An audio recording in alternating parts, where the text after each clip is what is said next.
Isang mapagpalang araw po sa inyong lahat. Dito po tayo ngayon upang mag-share ng ating kaalaman sa kung paano po malaman natin ang balot sa puti.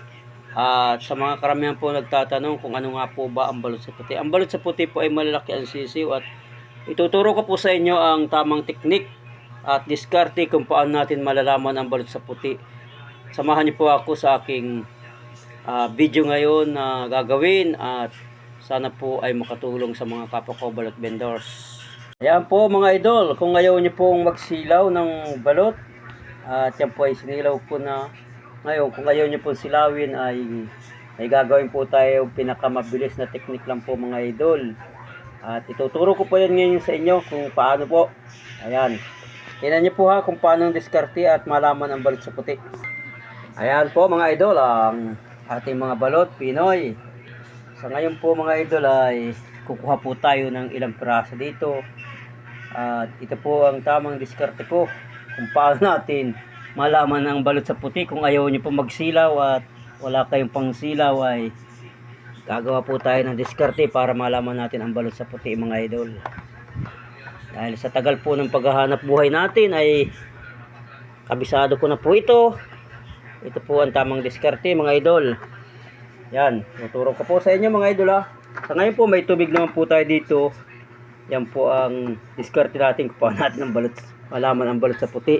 Ang balot sa puti po ay lulutang po yan mga idol.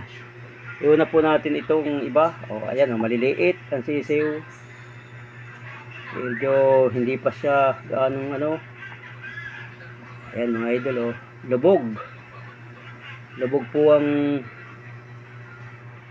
po yung sisiw nung hindi balot sa puti. Ang hindi po balot sa puti ay lubog. Ayan mga idol oh. Ang balot sa puti po ay lutang. Yan po ang mga pag mga lutang po, ayan oh, yan. Lubog po. Tandaan po niyo yan ha. Para po makakuha kayo ng diskarte. Ayan oh. Ang balot sa puti po ay lutang. Oh, sa ngayon po ay kukuha po tayo ng medyo malaki ang sisiw. Atin pong palutangin. Ayan po mga idol oh. Kung lulutang po, ayan oh, ayan. Lumutang po, ibig sabihin yan ang balot sa puti natin mga idol. Oh, yan, tingnan niyo na po ha. Ayan, mga lutang na lutang po mga idol ang ating mga balot sa puti. Yan po ang tamang teknik. Kung wala po kayong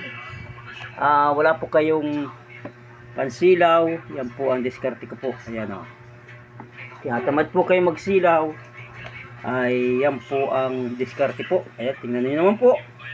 Lutang na lutang po ang balot sa puti mga idol. Ayan, maraming pong salamat at sa mga mahilig kumain ng balot. Ito na po ang tamang teknik.